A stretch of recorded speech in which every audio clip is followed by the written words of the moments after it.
तपोवनातील वृक्ष संवर्धनासाठी सर्वसामान्य नाशिककर आणि वेगवेगळ्या सामाजिक संस्था संघटना मैदानात उतरलेल्या असताना आता काँग्रेस अध्यक्षा सोनिया गांधी यांच्या वाढदिवसानिमित्त नाशिकमध्ये काँग्रेसच्या वतीनं तपोवनातल्या याच परिसरात वनभोजन आयोजित करण्यात आलेलं आहे। आपण बघतोय की काँग्रेसचे कार्यकर्ते असतील, पदाधिकारी असतील, हे या ठिकाणी तपोवन परिसरामध्ये वनभोजन करतायत। झुणका भाकरीचा हा संपूर्ण बेत जो आहे तो आज या निमित्तानं आयोजित करण्यात आलेला आहे। कुठेतरी फक्त वनभोजन नाही तर त्यानिमित्तानं एक संदेश देखील देण्याचा प्रयत्न केला जातोय की ज्या पद्धतीनं ही संपूर्ण तपोवन परिसरात वनकत्तल होणार आहे त्याला विरोध असल्याचं या निमित्ताने सांगितलं जात आहे। काय नेमकी भावना? हे झाडाची कत्तल नाही व्हायला पाहिजे, हे आमचा उद्देश आहे। या आम्ही म्हणून वनभोजनचं आम्ही जेवण ठेवलेलं आहे। काय सांगाल काका?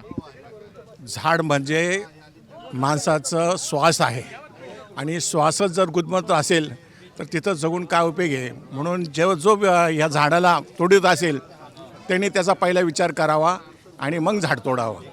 आपण बघतोय की या ठिकाणी हे सगळे काँग्रेसचे नेते पदाधिकारी जे आहेत ते वनभोजनाचं या ठिकाणी आयोजन करण्यात आलेलं आहे। एक अभिनव अशी संकल्पना तुम्ही केलेली आहे, वनभोजन आयोजित केलेलं आहे काँग्रेसच्या वतीने। विषय म्हणजे आहे दाल रोटी खाएंगे पण संघर्ष करेंगे, हीच भूमिका आहे। हे वन जे आहे या वनामध्ये काय आहे, सुख शांती समाधान आहे आणि ह्या नाशिककर समाधानी आहे आणि आमचं समाधानच हिरावून घेण्याचं काम जर कोणी करत असेल तर ते आम्हाला चुकीचं वाटतंय आणि म्हणून संपूर्ण नाशिक इथे येतो आहे आणि ह्या समाधानाचा आनंदाचा या वनाचा आनंद लुटतोय, हा प्राणवायू घेतोय आणि म्हणून हा आनंद घेण्यासाठी आणि काँग्रेस पक्षाचा भक्कम पाठिंबा आजच्या निमित्तानं जाहीर झालेलं आहे। प्रेरणा मंडळाच्या महिला आलेल्या आहेत, त्या हातात काठी घेऊन लाठी खेळता येत आहे, आनंद व्यक्त करतायत आणि त्या संघर्ष करायला सुद्धा तयार। आपण बघतोय काँग्रेसचे सगळे कार्यकर्ते पदाधिकारी हे या ठिकाणी वनभोजन करण्यासाठी आलेले आहेत।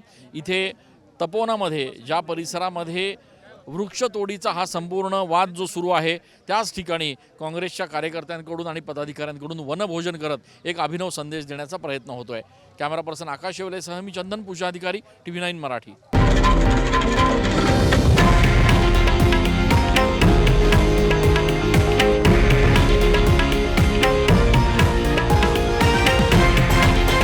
हे आहे देशातील नंबर 1 न्यूज नेटवर्क आणि आपण पाहत आहात TV9 मराठी, एकमेव।